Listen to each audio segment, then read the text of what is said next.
ఏమన్నారంటే little bit I was shocked. ఆయన ఏమన్నారంటే ఇంతవరకు మా ఫ్యామిలీ మీద ఎక్కడ మాట మాట్లాడిన గౌతమి ఒక్కసారిగా మాట మార్చేస్తుంది, ఒక్కసారిగా మా మీద ఇంత పెద్ద ఆరోపణలు చేస్తుంది. ఇటు వాళ్ళ వాళ్ళ వాళ్ళ ఆడబిడ్డకి వాళ్ళ అమ్మాయికి సంబంధించి మాట్లాడిన క్రమంలో అసలు ఎందుకు సంబంధం లేని వాళ్ళు తీసుకొస్తున్నారు సార్. ఎందుకంటే సార్ వాళ్ళ అక్కంటే నాకు ఫస్ట్ నుంచి పాజిటివ్ ఒపీనియన్ అయితే లేదు. కానీ అది బేస్ చేసుకొని నేను ఆ అమ్మాయిని కామెంట్ చేస్తే నేను తప్పుడు వ్యక్తినని నేను ఒప్పుకుంటా. నేను ఆ అమ్మాయిని అలా కామెంట్ చేయలే. ఆ అమ్మాయి నాకంటే 6 ఏళ్ళు 5 ఏళ్ళు పెద్దది, వాళ్ళ అక్క. నేను ఎందుకు అన్నానంటే సార్, ఆ అమ్మాయి నేను పాలిస్తుంటే నా బిడ్డకి ఈరోజు నేను పాలు ఇవ్వట్లేదని కూడా చెప్తున్నారు వీళ్ళు. ఇస్తుంటే నా ముందుకు వచ్చి కూర్చొని నా బిడ్డకి మెంటల్ వస్తుందండి సార్, నా బిడ్డకి ఆటిజం వస్తుందండి, నా బిడ్డ 5 ఏళ్ల కంటే ఎక్కువ బతకడంది. ఈ ఏడ్చిన పెద్ద మనిషి ఇందాక లైవ్ లో ఆ రోజు ఏమయ్యాడు సార్? అనబడు కదా సార్, ఈయన కాదు, నా హస్బెండ్ ఉన్నాడు కదా, ఏమయ్యాడు ఆ రోజు? వాళ్ళ అక్కలా అంటే ఈయన అంటున్నారు కదా, 2 గొడవ పెట్టుకుంది నా కోడలు మా అమ్మాయితో, నాకేం తెలియదు నేను వెళ్ళిపోయాను. ఆ విషయం గురించి అయింది గొడవ, ఆ విషయం గురించి అయింది. ఇప్పుడు ఆమె వచ్చి చెప్పింది సార్, క్రిమినల్ ఇంటెన్షన్ ఉన్నోళ్ళు బిహైండ్ ఏదో ప్లాన్ ఉన్నప్పుడు బయటకు ఏదో చెప్తారు. నాకు వాళ్ళక్క క్రిమినల్ ఇంటెన్షన్ ఉన్నట్టు నాకు అర్థమైంది. నాకు అనిపించింది మనసులో, మామ్ ఇన్స్టింక్ట్ అంటారు దాన్ని. క్లారిటీ ఇచ్చే ప్రయత్నం చేద్దాం. ఆఫ్ కోర్స్ అర్థమైందా, లేకపోతే ఎగ్జంప్షనా, లేకపోతే ఎక్కడైనా మీకు ఎవిడెంట్గా అనిపించిందా? సార్ నాకు ఉన్న ప్రతి దానికి ఎవిడెన్స్ ఉంది. ఓకే ఓకే నేను వాళ్ళు కూడా నా మీద కొన్ని ఆరోపణలు చేశారు, నా వెనక ఎవరో ఉన్నారన్నారు. అంటే వాళ్ళు ఏం చెప్తున్నారంటే, ఇంత పెద్ద మీడియా ముఖంగా ఒక ఆడదాన్ని దాడి చేశారు, మీరు ఎక్కడో ఆ హోటల్ లేదు ఒకటి దాడి చేశారు. ఎవరు చేశారు సార్ దాడి? మా షెఫ్లు నేను పిలిపించిన, ఇప్పుడు పిలిపించిన, నేను కిడ్నాప్ చేశాను అన్నారు చూడండి, నేను పిలిపిస్తాను ఆగండి.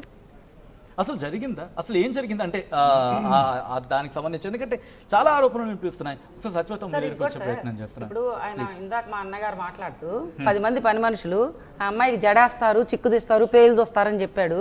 అసలు నా కూతురికి 10 మంది పని మనుషులు లేరు సార్. బేబీ సిట్టర్ ఒక అబ్బాయి ఉండేది, మా అల్లుడు రూమ్ సర్దడానికి, మా అల్లుడు బట్టలు సర్దడానికి ఆ అబ్బాయి పర్సనల్ ఒక మనిషి ఉండేది. ఇంట్లో మామూలుగా వచ్చి చేసుకుని వెళ్ళిపోతారు. గెటెడ్ కమ్యూనిటీలో అది కామన్ కదా, ఇంట్లో పనిచేసే వాళ్ళు ఉంటారు, కుక్లు ఉంటారు, అంతే సార్, అంతకుమించి ఇంకొకళ్ళు లేరు. ఎందుకు సార్ ఒక ఆడపిల్ల మీద అన్ని అబద్ధాలు అంత పెద్ద మనిషి ఆయన వేయటం? 10 మంది పని వాళ్ళు ఏం చేస్తారు సార్ ఇంట్లో? అంటే మా అమ్మాయి ఏమన్నా ఇల్లీగల్ బిజినెస్లు చేసి 10 మందిని దందాకు తీసుకుపోతుందా? ఏం చేస్తుందని మా అమ్మాయి 10 మంది ఆడవాళ్ళని ఇంట్లో పెట్టుకుంటుంది? దేనికి పెట్టుకుంటారు? వియ్యపురాలతో ఎప్పుడైనా మాట్లాడారు? ఎందుకంటే ఆడవాళ్ళ సమస్యలు ఆడవాళ్ళతో మాట్లాడుకునే సందర్భంలో కొన్ని తేలుతూ ఉంటాయి సార్. మా వియ్యపురాలు ఆవిడ, నేను చెప్పలేను కానీ మరి ఆవిడ ఎన్ని బాధలు పడ్డారు సార్, ఆవిడ ఎన్ని బాధలు పడ్డారు. She also victim. ఆవిడ ఎన్ని బాధలు పడి ఎంత గోత్రు అయ్యి ఆవిడ నోరు మూసుకొని పడి ఉంటున్నారు అక్కడ. ఆ ఇంట్లో మేము మాట్లాడుకున్నాం, పెళ్ళి ఓకే అన్న తర్వాత అమ్మాయికి చెప్పాను నేను. ఆ ఇంట్లో ఈయన మేనరిజం చూశాను నేను, ఆడవాళ్ళ పట్ల ఈయన వ్యవహరించే తీరు. భార్యను కూడా నోరు తెరవనిచ్చేవాడు కాదు అసలు. మా మదరు ఫాదర్ కమ్యూనిస్టులు, మేము కొంచెం అభ్యుదయ భావాలతో పెరిగిన వాళ్ళం. మేము మహిళలంటే కాస్త గౌరవం, వాళ్ళకి మేము కూడా ఇవ్వాల్సిన ప్రయారిటీ ఇచ్చే కుటుంబాలు మావి. ఆ ఇంట్లో నన్నేనండి ఒక మాట చెప్పేది, నేను ఆ ఇంట్లో జరుగుతున్నటువంటి ఆ పెత్తందారి విధానాన్ని చూసి అమ్మాయికి చెప్పా.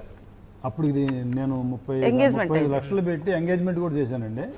అయినా కూడా అమ్మాయికి ఏం చెప్పానంటే, అమ్మ ఆ ఇంట్లో నీకు సెల్ఫ్ రెస్పెక్ట్ అనేది దొరకదు. నేను చూస్తున్నా ఆయన మాటలు, అసలు భార్యని ఒక సర్పంచ్ చేసినామని కూడా నోరు జరగని ఇట్లా పిచ్చి బూతులు మాట్లాడుతున్నాడు. నువ్వు ఆగడం మంచిదని చెప్పానండి అమ్మాయికి నేను.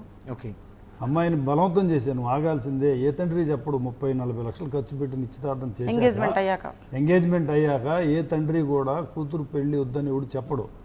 నేను చెప్పాను, నేను ప్రాక్టికల్గా ఆలోచించి, వద్దమ్మా నీకు ఆ ఇల్లని చెప్పాను నేను.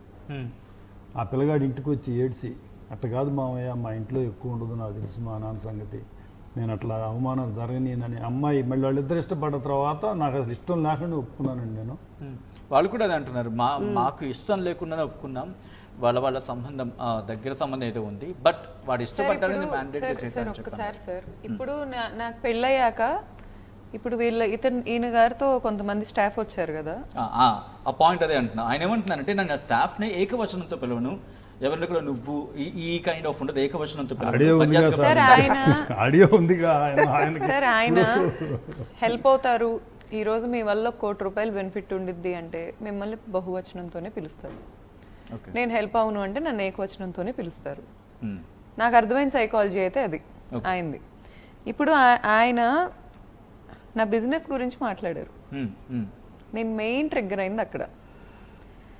ఈయన మోహన్ చూసో ఈయన కొడుకు మోహన్ చూసో ఏ రోజు ఎవరు స్టెప్ ఇన్ అవ్వాల. అది మా ఫ్రాంచైజెస్ తీసుకున్న వాళ్ళైనా మహా అయితే ఇతనికి ఉన్న బ్రాంచెస్లో అతని పార్ట్నర్స్ వచ్చి ఉంటారేమో కానీ, లేదా అతని మా కస్టమర్స్ అయినా. అండ్ మాది చాలా చిన్న బిజినెస్. ఓకే. నేను చెప్తున్నా కదండి సార్, ఈరోజు మా మార్జిన్స్ చాలా తక్కువ. మేము వాడే ఇంగ్రీడియంట్స్ చాలా మంచివి.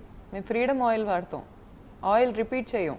బట్ అయ్యా మీ ప్రొడక్షన్ గురించి కాస్త విషయం పక్కన పెడితే ఈ పాయింట్ లేదు సార్, ఈ విషయం నేను సరే ఆపేస్తాను. ఓకే. ఇక్కడ ఏం ఇల్లీగల్ జరగట్లేదు అనే క్లారిటీ మీకు ఒకటి ఇస్తున్నా. కౌ మీట్ అనేది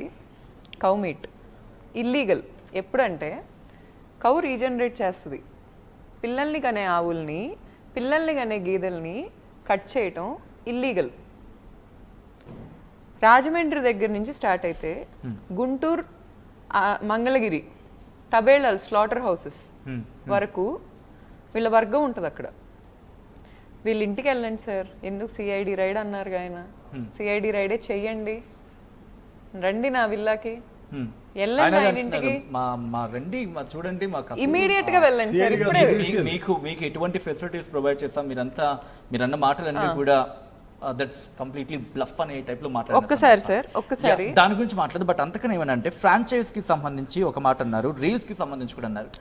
మీరు రీల్స్ చేసినంత మాత్రాన్ని వచ్చేసింది అని అర్థం వచ్చేలా ఒకటి, ఫ్రాంచైజ్ కి సంబంధించి మీరు బ్రాండ్ మాత్రమే ఫ్రాంచైజ్ తీసుకున్న వ్యక్తి మీకు సర్టైన్ అమౌంట్ ఇచ్చి తను ఆ బ్రాండ్ని బిల్డ్ చేసుకుంటాడు. దానివల్ల మీకు అంటే మీరు చేసిన దాంట్లో ఏముంది అనే అర్థం వచ్చేలా మాట్లాడారు. అఫ్ కోర్స్ సార్ ఇప్పుడు ఆయన బిజినెస్ బేసిక్స్ తెలిసిన ఆయన కదా, మాకు తెలీదు.